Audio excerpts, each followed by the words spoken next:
Selamat datang di Ulas Buku episode pertama. Kali ini kita akan membahas salah satu buku yang cukup keren bagi saya. Judulnya adalah Change Your Habits, Change Your Life, yang ditulis oleh Pak Yodhya Antariksa. Jadi buku ini menceritakan bagaimana caranya mengubah bad habit, kebiasaan buruk menjadi kebiasaan yang baik. Nah, pada ulasan pertama ini kita akan bahas bagian pertama dari buku ini. Sudah saya rangkum dalam bentuk coretan-coretan sederhana.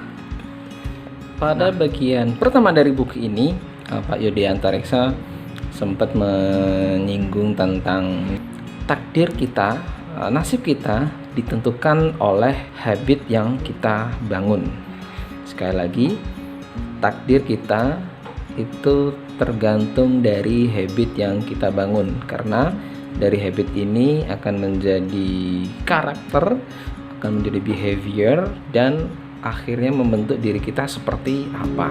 Kebiasaan-kebiasaan yang baik ini saya bagi menjadi 4 kategori. Ada kebiasaan baik untuk dunia kerja dan pengembangan diri, untuk keuangan, kesehatan, dan spiritual serta sosial. Contohnya di dunia kerja, kebiasaan atau habit baca buku, habit datang tepat waktu, habit datang rapat tepat waktu. Di keuangan, habit kita mencatat pengeluaran dan pemasukan, habit kita berinvestasi, kebiasaan kita memberikan porsi yang tepat untuk kebutuhan yang tepat. Lalu di kesehatan, seperti kebiasaan berolahraga tiap harinya atau 3 kali dalam seminggu, makanan-makanan yang bergizi. Dan di spiritual, kalau sebagai seorang muslim, membaca Al-Quran, sholat tahajud, dan sholat sunnah-sunnah yang lainnya. Nah, setelah membahas tentang contoh beberapa kebiasaan yang baik, Pak Yodhya Antariksa menyampaikan salah satu konsep yang menurut saya sangat menarik, yakni tentang keystone habit. Apa itu keystone habit? Keystone habit adalah habit yang menjadi kunci, habit yang menjadi awal terbentuknya habit yang lain.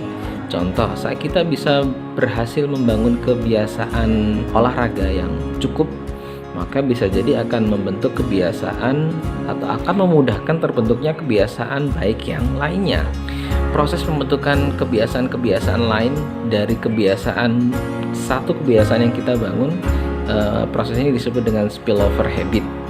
Nah, di proses ini pula kita sebenarnya sedang melatih neuron yang ada di otak kita untuk menjadi lebih resilient, lebih tangguh, dan lebih disiplin.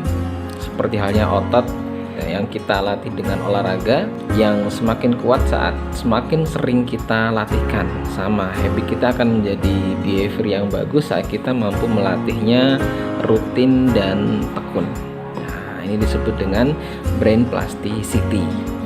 Nah, di akhir bab pertama, beliau menyampaikan juga atau menyinggung juga the power of tiny gains. Artinya, saat kita berhasil membangun atau membiasakan membangun habit 1% tiap harinya, maka akan terbentuk hampir 31 kali habit yang baik di hari ke-365 atau 1 tahun. Saya ulangi, 1% kebiasaan baik yang kita bangun di akhir tahun akan terbentuk 31 kali lebih baik habit yang kita bangun. Nah, demikian ulasan pertama, episode pertama dari program Ulas Buku untuk buku Change Your Habits, Change Your Life. Terima kasih, semoga bermanfaat.